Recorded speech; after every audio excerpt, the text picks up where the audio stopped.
ચોથા ચેપ્ટરનો 5મો પ્રશ્ન ધ્યાન આપો.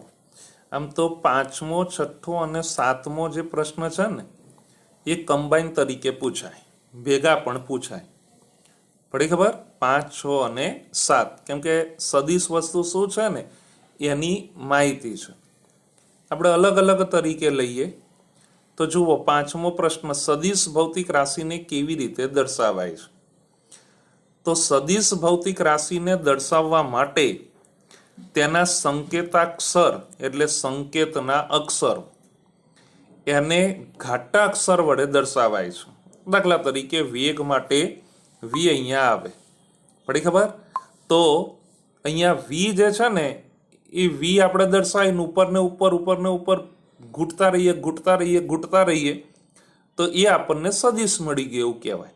પછી બહુ વધારે નહીં ઘૂંટવાનું, નહીંતર તો પેજ ફાટી જાય, ચોપડાનું પેજ ફાટી જાય. ત્યાં સુધી આપણે ઘૂંટવાનું નહીં, 2-3 વાર ઘૂંટીએ એટલે ખબર પડી જાય કે ઘાટું અક્ષર થઈ ગયો. એટલે ઘાટા અક્ષર વડે દર્શાવાય. પરંતુ વ્યવહારમાં સદિશ ભૌતિક રાશિને દર્શાવવા માટે તેના સંકેતાક્ષર એની ઉપર તીરનું ચિહ્ન મૂકીને દર્શાવાય છે. બરાબર? તો જુઓ, દાખલા તરીકે વેગ માટે વી સાદો કર્યો અને એની ઉપર તીર, એટલે એ શું થઈ ગયું કહેવાય? સદિશ. ટૂંકમાં તમે ઘાટા અક્ષર વડે દર્શાવો જે પહેલા વાક્યમાં છે તો એની ઉપર તીર નહીં કરવાનું, અને છેલ્લા વાક્યમાં જો સાદા અક્ષર વડે દર્શાવો એટલે ઘાટા નહીં કરવાના તો એની ઉપર તીર કરવાનું. ક્લિયર? એટલું ફરીથી બોલું, જો ઘાટા અક્ષર વડે દર્શાવો તો તીર નહીં કરવાનું, અને સાદા અક્ષર એટલે ઘાટું ન કર્યું હોય ત્યારે દર્શાવો તો ત્યારે તીર કરવાનું. પડી ખબર? આ પ્રમાણે સદિશ ભૌતિક રાશિ એને આ રીતે દર્શાવી શકાય. ક્લિયર? હવે આગળ 6થો પ્રશ્ન ધ્યાન આપો. સદિશ ભૌતિક રાશિના માન એટલે કે મૂલ્ય એને કેવી રીતે દર્શાવાય? તો સદિશ ભૌતિક રાશિના માન એટલે મૂલ્યને દર્શાવવા માટે નોર્મલ અક્ષર વડે સદિશના ચિહ્ન વગર દર્શાવાય છે. કેવી રીતે? દાખલા તરીકે આ આપણે ગણીએ, વી, વેગ વી સદિશ થયું કહેવાય, આ સદિશ છે. તો એને મૂલ્યમાં દર્શાવવાની વાત આવે તો શું કરવાનું? ઉપરથી આ જે છે ને એ તીર એને દૂર કરી દેવાનું, એટલે કે કેન્સલ કરવાનું. એટલે ચિહ્ન વગર, તીરના ચિહ્ન વગર એને દર્શાવવાનું.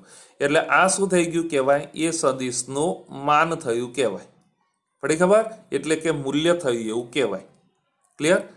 એવી રીતે તમે આ પ્રમાણે પણ વિચારો. હમણાં મેં ઘાટા અક્ષરનું કહ્યું ને, આ રીતે આમ ઘાટા અક્ષર વડે દર્શાવો એટલે આ શું થઈ ગયું કહેવાય? સદિશ થયું કહેવાય. પણ જો મૂલ્યના સ્વરૂપમાં દર્શાવો તો આ પ્રમાણે સાદું થઈ ગયું કહેવાય. સમજ પડી? તો નોર્મલ અક્ષર વડે આમ દર્શાવવામાં આવે, ઘાટા અક્ષર વડે નહીં. એટલે કે આ તીરના ચિહ્ન વગર દર્શાવવામાં આવે ત્યારે એ એનું માન એટલે કે મૂલ્ય થયું એવું કહેવાય. ક્લિયર? અથવા સદિશ ભૌતિક રાશિના સંકેતાક્ષર એને સદિશના ચિહ્ન સાથે માનાંકમાં લખીને દર્શાવાય છે. દાખલા તરીકે આ બળ છે, બળ સદિશ રાશિ, એને આ પ્રમાણે આમ દર્શાવવાનું થાય એટલે આ સદિશ થઈ ગયું. જો મૂલ્યના સ્વરૂપમાં દર્શાવવું હોય તો આ એનું મૂલ્ય થઈ ગયું. રેડી?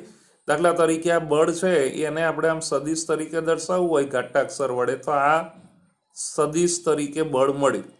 એને મૂલ્યના સ્વરૂપમાં દર્શાવવું હોય તો આ મૂલ્ય મળ્યું. બરાબર? હમણાં જે મેં વેગની વાત કરી હતી એવી રીતે. હવે ઘણાને ઉપર તીરની ચિહ્ન એ બહુ જ ગમતું હોય. બરાબર? તો તીર એનું ચિહ્ન બહુ જ ગમતું હોય. પડી ખબર? તો એને તમારે રાખવું જ હોય અને મૂલ્યના સ્વરૂપમાં આપણે દર્શાવવું હોય તો આ પ્રમાણે માનાંકમાં દર્શાવી દેવાનું. સમજ પડી? ફરીથી ધ્યાન આપો. આ દાખલા તરીકે તમે આ જે બળ છે ને એ સદિશ તરીકે મૂલ્યના સ્વરૂપમાં દર્શાવવો તો આ રીતે, આ ઘાટા અક્ષર વડે દર્શાવ્યું એટલે સદિશ તરીકે, મૂલ્યના સ્વરૂપમાં દર્શાવો એટલે આ રીતે. પણ જો આ બે રીતે ના દર્શાવવું હોય તો તમે આ જે તીર છે એ તીરને ભલે તમે રાખો પણ એને માનાંકમાં દર્શાવવામાં આવે તો પણ એ શું થયું કહેવાય? મૂલ્ય જ થયું કહેવાય. બરાબર પડી ખબર? એટલે મોડ ઓફ એફ બરાબર એફ જ કહેવાય. સમજ પડે છે? આ પ્રમાણે અહીંયા તૈયાર થાય. 5 ન્યૂટન બળ એનું મૂલ્ય નીચે પ્રમાણે દર્શાવાય. જોઈ લો, આ મોડ ઓફ એફ મૂલ્યની જ વાત, દિશાની જરૂર નથી. એટલે મોડ ઓફ એફ એ રીતે પણ કહેવાય અથવા સાદું એફ પણ કહેવાય. બરાબર કેટલું થયું? 5 ન્યૂટન. એ બળનું મૂલ્ય થયું કહેવાય. સમજ પડી? આ પ્રમાણે અહીંયા દર્શાવી શકાય. ક્લિયર? એટલે મૂલ્યને આ પ્રમાણે દર્શાવાય. કાં તો તીર એનું ચિહ્ન દૂર કરવાનું અથવા મોડ ઓફમાં દર્શાવવાનું અથવા નોર્મલ અક્ષર વડે દર્શાવવાનું. આ રીતે એનું સદિશ હોવા છતાં મૂલ્યના સ્વરૂપમાં કિંમત મળે. ક્લિયર? એની પછી 7મો પ્રશ્ન. સદિશ એટલે શું? તેને આકૃતિ દ્વારા કેવી રીતે દર્શાવી શકાય? તો તીરવાળા રેખાખંડ, આ રેખાખંડ, આ જે રેખાખંડ છે એ તીરવાળા, પડી ખબર? તો એને શું કહેવાય? સદિશ કહે છે. તીરવાળા રેખાખંડને સદિશ કહે છે. રેખાખંડના તીરવાળા છેડાને, એટલે આ જે તીરવાળો ભાગ છે ને એને સદિશનું શીર્ષ કહે છે. શીર્ષ એટલે માથું. અને બીજા છેડાને સદિશનું પૂંછ કહે છે. એટલે આને શું કહેવાય? પૂંછ તરીકે ઓળખવામાં આવે. પૂંછ એટલે પૂંછડી, પાછળનો ભાગ. પડી ખબર? આ સદિશ થયું. આ તીરવાળો જે ભાગ થયો એને શું કહેવાય? શીર્ષ. અને આ બીજા છેડાને સદિશનું પૂંછ કહે છે. ક્લિયર આટલું? એટલે આ માથું અને આ એની પૂંછડી, આ માથું અને આ પૂંછડી, આ શીર્ષ અને આ પૂંછ. થઈ ગયું?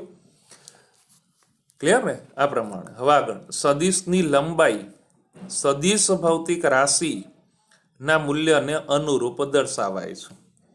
એટલે લંબાઈ એક પ્રકારની અદિશના સ્વરૂપમાં, એટલે સદિશ ભૌતિક રાશિના મૂલ્યને આપણે સદિશની લંબાઈ અનુરૂપ દર્શાવાય છે. કેવી રીતે? તો આગળ વાત કરતા રહીએ. તો તીરનું ચિહ્ન ભૌતિક રાશિની દિશા દર્શાવે છે. તીરનું જે ચિહ્ન છે ને, દાખલા તરીકે આ પ્રમાણે આમ તીર કરીએ છે એટલે એની દિશા દર્શાવે. પણ ધ્યાન આપજો કઈ રીતે, કયા મૂલ્યના અનુરૂપ, એની હવે વાત. દાખલા તરીકે 4 ન્યૂટનનું બળ પૂર્વ દિશામાં લાગે છે. મેં આગળ તમને કહ્યું હતું કે જ્યારે જ્યારે દિશાની વાત આવે એટલે ઉપર ઉત્તર, નીચે દક્ષિણ સાઉથ, જમણી બાજુ ઈસ્ટ એટલે પૂર્વ અને ડાબી બાજુ વેસ્ટ એટલે પશ્ચિમ. તો 4 ન્યૂટનનું બળ પૂર્વ દિશામાં લાગે છે. બરાબર? આ 4 ન્યૂટનનું બળ આ પ્રમાણે પૂર્વ દિશામાં લાગે છે એટલે આવી રીતે આમ દર્શાવાય. જો પશ્ચિમ દિશામાં લાગે તો આ પ્રમાણે આમ દર્શાવાય. પછી ઉપર પેલા એફ છે ને, એ એફને આવી રીતે પૂર્વ અને આવી રીતે પશ્ચિમ એવું નહીં કરવાનું. આ ધ્યાન આપજો, આવી રીતે નહીં કરવાનું. પડી ને ખબર? આ તો આખા મૂલ્ય એને આપણે કઈ દિશામાં જાય છે ને એની વાત. તો 4 ન્યૂટનનું બળ પૂર્વ દિશામાં લાગે છે. આ બાબતને સદિશ સ્વરૂપે દર્શાવીશું. 1 ન્યૂટન બળ એને અનુરૂપ 1 સેન્ટીમીટર લાંબો સદિશ દર્શાવીશું. અહીંથી આપણે શરૂઆત કરીએ. આ 1 સેન્ટીમીટર એટલે 1 ન્યૂટન બળ એનું મૂલ્ય આપણને મળ્યું. પછી આ પ્રમાણ માપ અનુસાર 4 ન્યૂટન બળને દર્શાવવા 4 સેન્ટીમીટર એટલે આ 1 સેન્ટીમીટર, પછી આ 2, આ 3 અને 4. પડી ખબર? એટલે 4 ન્યૂટન બળ લાગ્યું એવું કહેવાય. તો એ સદિશ પૂર્વ દિશામાં દર્શાવાય છે. તમે આને જુઓ એટલે ખબર પડે. પડી ખબર?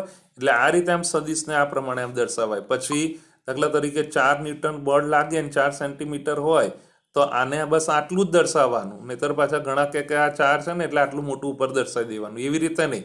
આનામાં કોઈ ફેરફાર નહીં કરવાનો. જે તે હોય ને એ આ પ્રમાણે જે લંબાઈ હોય, જે દિશા હોય એને આ રીતે દર્શાવવાનું. અને પછી આપણે એફ લખવું હોય તો એફ આ પ્રમાણે કહી શકાય. એ સદિશ તરીકે મળે. બરાબર? દાખલા તરીકે પશ્ચિમ દિશામાં હોય તો એફ આપણને આ પ્રમાણે મળે છે. બરાબર? પછી આ એફ તો એવી રીતે દર્શાવવાનું.